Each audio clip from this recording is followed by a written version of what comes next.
Olá, está no ar o Jornal da Câmara. Feira do Livro, um dos maiores eventos literários a céu aberto da América Latina, tem início na capital gaúcha. Semana Lixo Zero. Iniciativa chama atenção para a importância do descarte correto de resíduos. E ainda, Novembro Azul, especialista alerta para os cuidados com a saúde do homem. Todos os detalhes você confere a partir de agora, aqui no Jornal da Câmara.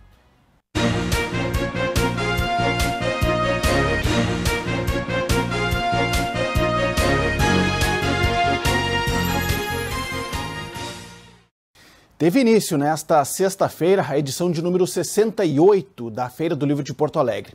É a primeira, sem restrições desde a pandemia. As atividades seguem até o dia 15 de novembro. A repórter Vanessa Schmidt foi até a Praça da Alfândega nesta tarde e traz mais informações.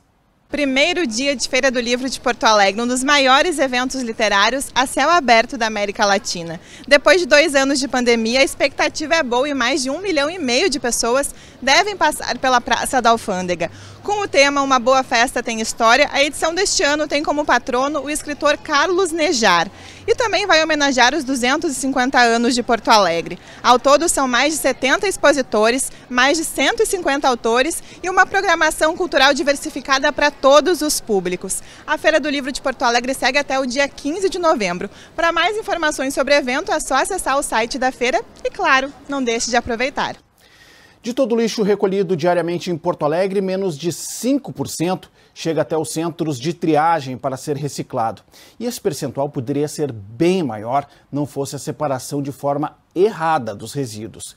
E uma atividade promovida no centro da capital buscou sensibilizar a população sobre a importância do manejo correto dos rejeitos. Latas, garrafas PETs, vidro e até rejeitos de construção civil. Tudo misturado, onde deveria ser depositado apenas resíduos orgânicos como restos de comida. Em uma ação realizada nesta quinta-feira pelo Departamento Municipal de Limpeza Urbana, o DMLU, todo o material colocado em um container da Praça Brigadeiro Sampaio, no centro da capital, foi exposto e depois separado da maneira correta.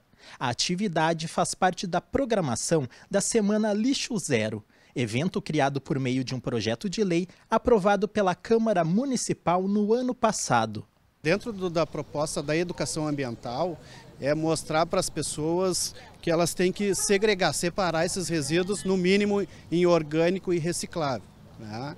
Agora, quando tu tem um programa, né, diferenciado, que são os containers, que é de colocar somente o orgânico, a gente observa que as pessoas não se preocupam muito com isso. Então eles misturam muito, eles botam o reciclável junto dentro desses containers, né? Tem bairros que não tem o que é a coleta que passa para recolher, né? Mas no caso aqui, que é os containers, eles deveriam separar, de botar somente o orgânico dentro daí. São recolhidas por dia cerca de 1.100 toneladas de resíduos na capital, mas apenas 50 chegam aos centros de triagem. A estimativa é que, com a separação correta do lixo, esse potencial de reciclagem possa ser 5 vezes maior. De acordo com o diretor-geral do DMLU, aproximadamente 600 famílias trabalham nos galpões de reciclagem cadastrados na prefeitura. Segundo Paulo Marques, além do meio ambiente, a economia também se beneficia quando o lixo é separado da forma certa. A gente constata que 250 toneladas dessas 1.100 poderiam ser de recicláveis. O que acontece? Diminuindo o nosso custo em recolhimento, transporte e destino final e aumentando a geração de emprego e renda com as 600 pessoas que vivem, né, nas unidades de triagem desse resíduo que a gente entrega. A ação chamou a atenção de quem passava pelo local. É fundamental. Desde muito tempo eu separo o lixo, mas as pessoas não cuidam muito, né, do lixo, eu acho. Plásticos, coisas espalhadas pelo chão. Eu acho que o poder público tem essa obrigação de orientar. As atividades promovidas pelo DMLU na Semana Lixo Zero seguem até este sábado, com a realização de palestras na abertura da 68ª Feira do Livro de Porto Alegre. Bom, nosso assunto agora no Jornal da Câmara é o Novembro Azul e os cuidados com a saúde do homem. Para isso, a nossa convidada aqui no estúdio é a presidente da Sociedade Brasileira de Urologia no Rio Grande do Sul, Karen Anzolch. Doutora Karen, seja muito bem-vinda aqui ao Jornal da Câmara. Obrigado pela presença. Muito obrigada, é um prazer estar aqui com vocês. Clayton, fico satisfeita de que tenha visibilidade essa causa, né? Pois o câncer de próstata está acontecendo, Perfeito. Continua acontecendo e é bem importante a gente abordar esses assuntos. Fazer né? o alerta, né? Isso. Doutora, então eu quero começar por aí, né? Se a gente tem um mês dedicado, né, à saúde do homem, assim como a gente tem um mês dedicado à saúde da mulher, está terminando agora o outubro, né? O Outubro Rosa, é porque é preciso chamar atenção, né? Tem bastante coisa aí para puxar as orelhas aí, né? Com certeza. Então, esse ano, mais uma vez, nós estamos numa nova edição do Novembro Azul. O Novembro Azul, ele já data desde 2010, né? E ele foi um alerta inicial, começou na Austrália esse movimento, porque se percebeu que os homens eram negligentes e negligenciados também com relação à sua saúde pessoal. E isso acaba com que impactando na sobrevida e na qualidade de vida. Hoje a gente sabe que no nosso país os homens vivem em média 7,5 anos a menos do que a mulher. Então isso se deve a algumas causas que a gente já conhece. Um é a falta de cultura com a saúde que a mulher desenvolve desde cedo, né? Já frequentando o seu ginecologista, não existe aquele vácuo, aquele limbo que normalmente a criança cai depois de passar da fase da pediatria, a mulher já cai automaticamente nos cuidados ginecológicos e que acaba impactando também no seu autoconhecimento, na sua saúde. E os homens, por sua vez, quando termina a fase da pediatria, ficam assim meio soltos, acabam se preocupando só correndo atrás do prejuízo quando aparece alguma doença. Quando o problema já está ali, né? Já está instalado, né? Doutora, a questão do câncer de próstata, né? Qual a incidência, né, nos homens, né, e em que ranking está esse tipo de câncer, né, atingindo os homens aqui no país? Eu acho que é bastante importante a gente dizer isso. Então, em primeiro lugar, o Novembro Azul é um movimento de saúde do homem, né? Então, a gente trata muito das questões de saúde e aqui eu vou citar aqui, são as principais, né? E, claro, o câncer de próstata entra junto e, por isso, a Sociedade Brasileira de Urologia está tão ativa sempre neste movimento. Então, com relação ao ranking, como tu falaste, né? Então, entre as doenças que mais matam, que abreviam a vida das pessoas, dos homens, principalmente, primeiro estão as causas cardiovasculares. Então, essa é a causa mais frequente de morte. A segunda são as neoplasias, os cânceres, sendo que o câncer de próstata é o câncer mais frequente no homem. E muitas vezes silencioso em sua fase inicial, justamente quando os índices de cura são os mais elevados, em torno de 90%. Então é o segundo câncer que mais mata também, ele só perde para o câncer de pulmão, que a gente sabe que está muito ligado ao hábito do fumo. Então, para os homens que não fumam, acaba sendo o tumor que mais mata, né? Então é importante se dizer isso aí. Então, dos tumores que não são os cutâneos, não melanomas, o câncer de próstata é o mais frequente. Doutora, a senhora citou que esse é um tipo de câncer silencioso, né? E que fatores, eu pergunto, né, dentro desse quadro, né, poderiam que precisa a gente ter um alerta maior, assim, que fatores, hereditariedade, a senhora citou também a questão do uso do cigarro, né? Que outros fatores estariam associados para que isso possa fazer uma prevenção quanto antes? Então, um fator importante que eu queria dizer é que no ano passado nós tivemos mais de 16 mil mortes por câncer de próstata. Muita coisa. Então, casos que passaram daquele ponto inicial de cura, isso corresponde a 44 mortes por câncer de próstata por dia, só no nosso país. Então veja a importância do tema.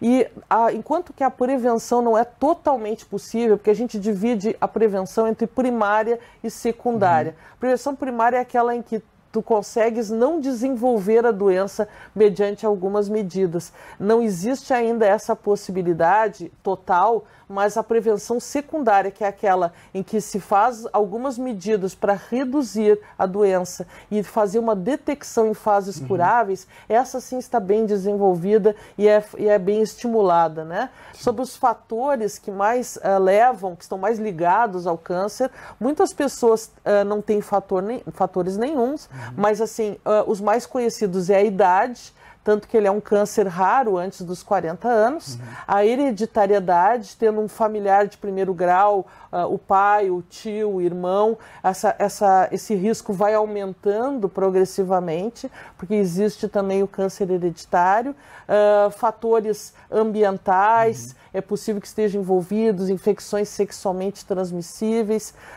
e também raça negra. Se sabe por vários estudos que os indivíduos de raça negra têm uma propensão, não se sabe exatamente se é desenvolver mais ou a desenvolver talvez cânceres mais agressivos, e por isso as nossas campanhas focam muito nisso, e a obesidade, porque parece também estar ligada ao desenvolvimento de formas mais agressivas da doença. Agora, um fator comum a todos nós é a questão da idade, a né, idade, doutora? Então, já é um marco, né, para a gente ficar atento, né, a partir dos 40, um pouco antes, doutora, procurar um check-up, alguma coisa? Assim, eu acho que por volta dos 40, um pouco antes, é bom fazer já as medidas de check-up, porque também entram as causas cardiovasculares, que são bem importantes, a hipertensão às vezes é silenciosa, o diabetes também é silencioso, então é bem importante que o indivíduo já comece, e essa aproximação com a saúde, até a gente estimula que venha antes. A gente tem uma campanha na sociedade brasileira que é o Vem Pro Uro, que na verdade é Vem Pro Uro, mas pode ser Vem para outro, um ebiatra, um outro médico generalista, que desde cedo estimula o homem a ter esses cuidados e vai ranqueando os seus riscos. Se ele tem histórico familiar, ele já começa antes. Então, assim, o que a Sociedade Brasileira de Urologia preconiza? Que, ao menos aos 50 anos, os homens comecem a fazer o exame de próstata, e quem tem fatores de risco, que comece pelo menos 5 anos antes, aos 45. Então, claro que idealmente, se a pessoa começar antes, melhor, mas que pelo menos, se tiver um daqueles fatores de risco que a gente comentou, começa aos 45, é um alerta, ou aos 50 anos, quem não tem. Que desafios, doutora, precisam ser vencidos, né, neste processo enfim, de transformar essa cultura, né, para a saúde do homem? Assim, a gente colocou no início da nossa entrevista, né, que geralmente, né, o homem ele procura um serviço de saúde já quando tem um problema já que está instalado, né? Ainda tem muita questão do preconceito, com a questão do exame de toque, alguma coisa nesse sentido ainda? Tem. Eu acho assim, essa pergunta foi excelente, é uma das reflexões que a gente faz a cada Novembro Azul, como abordar essas questões que estão impedindo o homem de chegar lá. Então, primeiro é a cultura mesmo da saúde, por isso as campanhas do setembro, que é o do mês do adolescente, que é a chamada Vem Pro Uro. Então, começar cedo isso, começar cedo a falar em saúde. Essa é a primeira razão que a gente tem feito essa campanha. A segunda questão, realmente, é a questão do medo. O homem tem muito medo de achar alguma coisa, tipo aquela questão que se diz assim, quem procura acha, né? Vai acabar encontrando. Vai acabar encontrando, né? Então, claro, o exame não vai colocar a doença na pessoa, né? Então, ela tinha ou não tinha, né? Então, essa questão do vem procura acha, acho que é um mito que tem que ser desfeito. A outra questão é vergonha mesmo, né? Existe, às vezes, um incentivo para que as pessoas tenham vergonha do exame físico, vergonha de tratar de questões genitais. Tem o mito do homem super-herói, né? O homem tem uma cobrança de ser infalível, de não ter problemas de saúde, ser forte. Então, esse mito que, por um lado, às vezes acaba impulsionando algumas conquistas, por outro lado, acaba atrapalhando em se tratando de saúde, se tratando de doença, porque é percebido como uma fragilidade, algo que não poderia acontecer. Então, nós temos trabalhado essas questões, tanto a ponto de vista, assim, desde cedo, mas também nessa faixa etária, insistindo muito, né? Acho que insistindo, a cada ano a gente consegue um pouquinho mais avançar. Um pouquinho mais, né? Alguma característica, assim, a gente falou aqui no programa, a senhora citou, né, que é uma doença silenciosa, mas há algum sintoma algum indicativo, alguma questão que a gente possa ficar em alerta? Opa, tem alguma coisa errada aqui que está acontecendo. Então assim, em primeiro lugar, algumas pessoas não sabem bem o que é a próstata, né? Então a próstata é um órgão que só os homens têm, ela faz parte do aparelho reprodutor masculino, fica abaixo da bexiga e a uretra, que é o canal, passa por dentro. Então muitos dos sintomas acabam relacionados com a questão da função sexual ou da função urinária, né? Os sintomas. Mas lembrando que a próstata pode ter 3 doenças. O câncer de próstata é uma das 3 doenças, a outra é a prostatite, que é a inflamação ou infecção da próstata, e a outra é a hiperplasia prostática benigna, que é o crescimento, que às vezes gera mais sintoma mesmo do que o câncer. Quando o indivíduo faz a avaliação por câncer de próstata, ele também vai estar avaliando essas outras doenças, que também são importantes.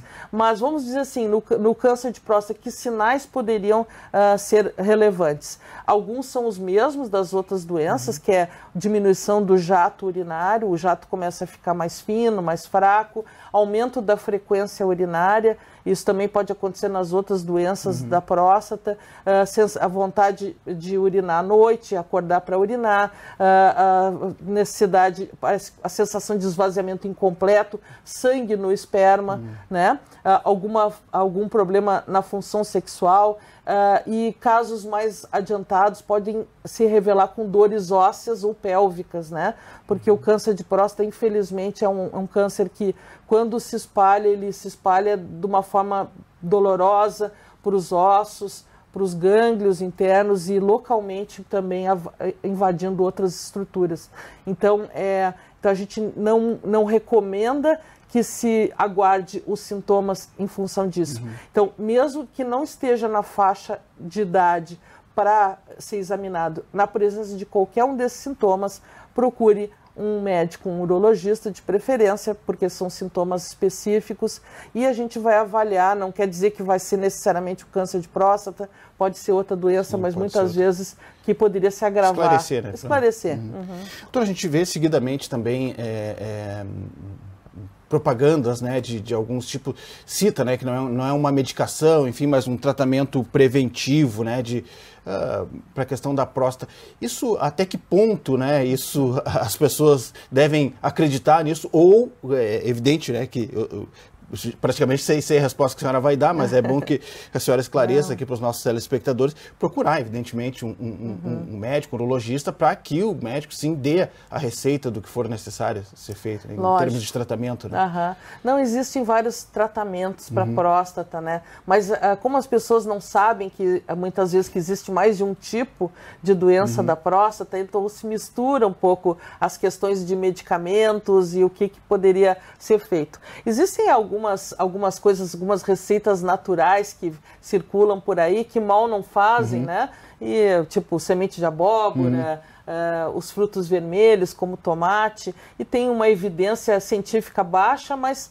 podem ser utilizados não como uma panaceia, como se isso fosse evitar completamente a doença, mas a pessoa pensando se isso ajuda ela a pensar de uma forma saudável, é interessante.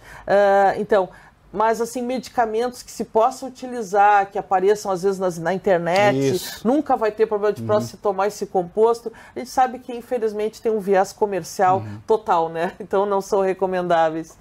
Tá certo. Doutora, só para a gente aqui encaminhando a nossa entrevista para o final, queria que a senhora falasse também, né, sobre questões que podem ajudar, né, como questões de o exercício físico, um cuidado com a alimentação. Isso vale para tudo, né, evidentemente, né, mas quando a gente está falando em saúde do homem, todas essas dificuldades de que as pessoas têm de se cuidar, né, especialmente os homens, e no Novembro Azul, em que o objetivo é chamar a atenção para a saúde do homem, peço que a senhora cite, né, alguns fatores que podem ajudar, né? Alimentação, exercício físico, enfim.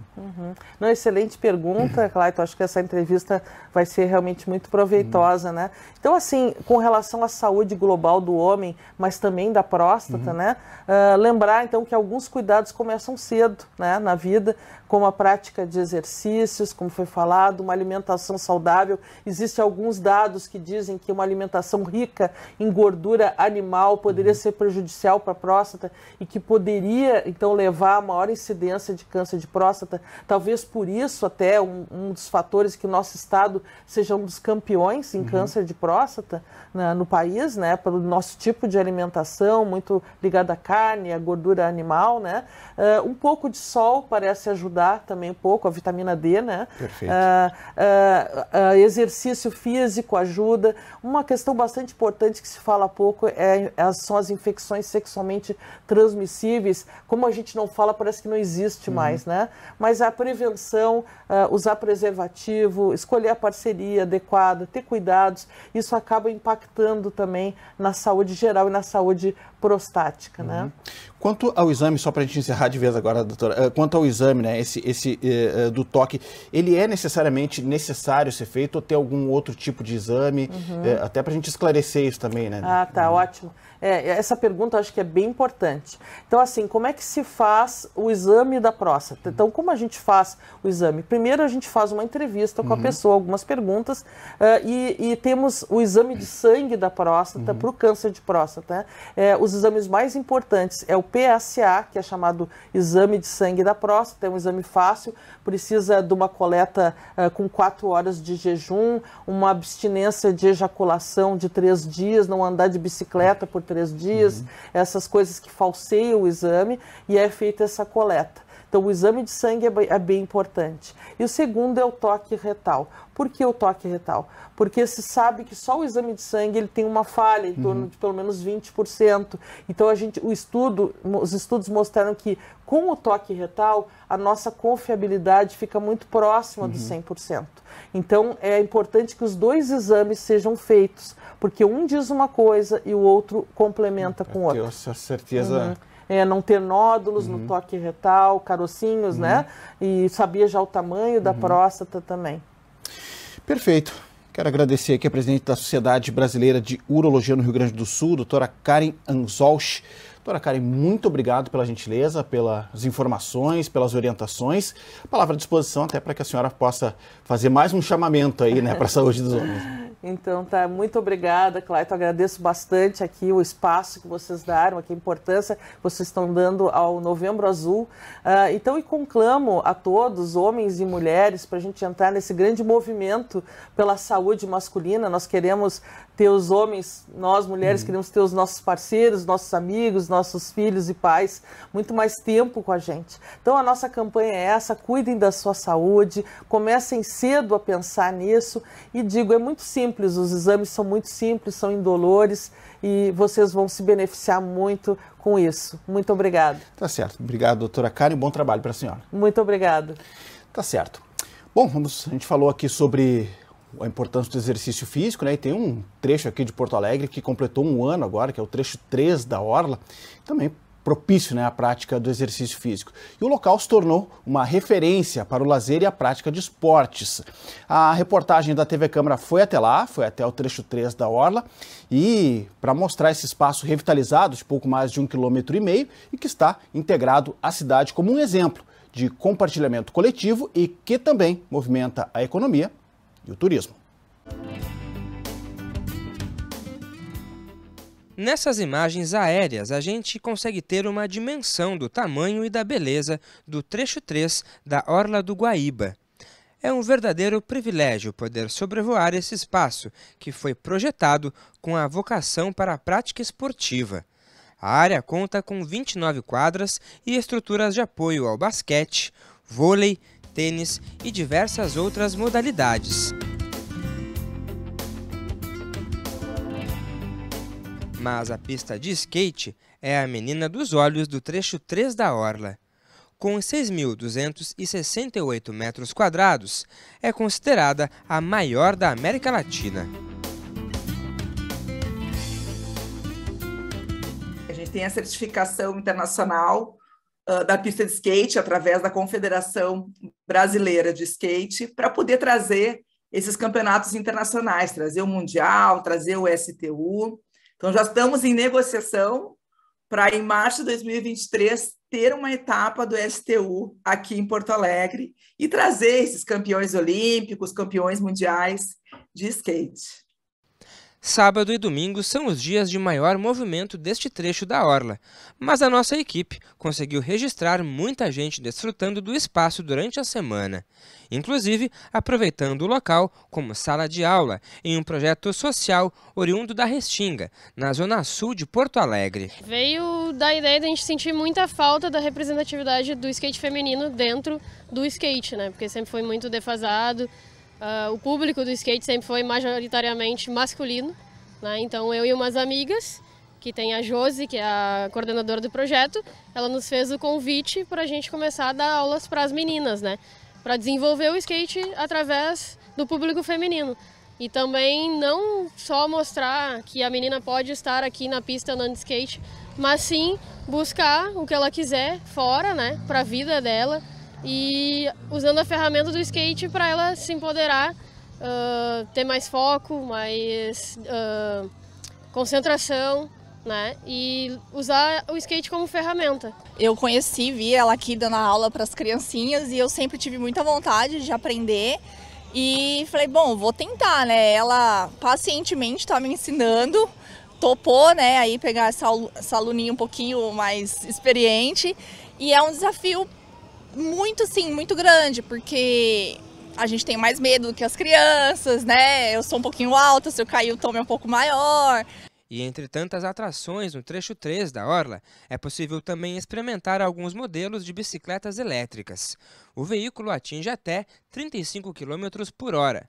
Mais uma opção de mobilidade urbana na cidade. É algo que já veio para nos ajudar, né? Já veio para facilitar a nossa questão de mobilidade. Pega um dia aí de trânsito fechado, trânsito intenso, uma bike dessas vai ter uma agilidade muito maior no seu deslocamento. E no aniversário de 1 ano do trecho 3 da orla, quem ganha o presente é a população. Segundo a estimativa da prefeitura, cerca de 20 mil pessoas circulam por aqui nos finais de semana. Um espaço que é teu, é meu, é nosso. Um belo exemplo de compartilhamento coletivo que, além de estimular o lazer e a prática do esporte, movimenta o turismo e também a economia. E ainda bem pertinho de uma baita vista dessas. Para ti, né, como vendedor, como é que tem sido poder trabalhar aqui? Tem conseguido te sustentar mesmo esse trabalho, né? Sim, tá dando, tá bom. Tá bom o movimento para o trabalho, tá bom, graças a Deus. Cara, e para além disso, tu também anda de skate aqui. Como é que é para te poder usar esse espaço aberto aqui, coletivo, que tu consegue interagir com um monte de pessoas, assim? Tá faltando um espaço assim, né? Claro não, aqui é muito bom, a galera, todo mundo unida, né? Todo mundo se ajuda aí, todo mundo compra. E todo esse otimismo do Manuel, a gente também vê no sorriso do Louro José. O professor de capoeira veio da Bahia para Porto Alegre e hoje ensina a prática para todo mundo que quer aprender. As aulas ocorrem 5 vezes por semana, aqui no trecho 3 da orla. Olha, para mim é muito bom, meu senhor, porque está aqui no ar livre, mostrando para todo mundo que a capoeira tem vários benefícios bons e ver várias pessoas de várias culturas participando dela, eu acho que aqui é o lugar certo, meu senhor. E tem esse espaço aqui para vocês praticar, né? Esse espaço grande aqui. Tem uma estrutura boa para vocês? Uma estrutura maravilhosa. A prefeitura soube usar bem essa área aqui, que estava precisando mesmo de uma ideia boa, e eles, com a mente muito aberta, fizeram a coisa certa.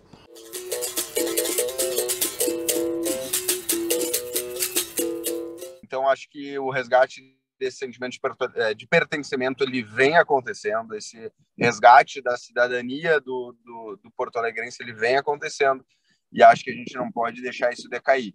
Tem o trabalho da prefeitura, de quebrou, tem que estar lá consertando, não dá para deixar quebrado, não dá para deixar sujo, mas também muito da conscientização do povo porto-alegrense em nos ajudar a manter cuidado. Então, eu peço para quem está assistindo que utiliza a nossa orla cuidar, ajudar a cuidar. Não jogar lixo na pista de skate, não jogar lixo nas quadras poliesportivas. Cuidar, eu acho que isso que é importante.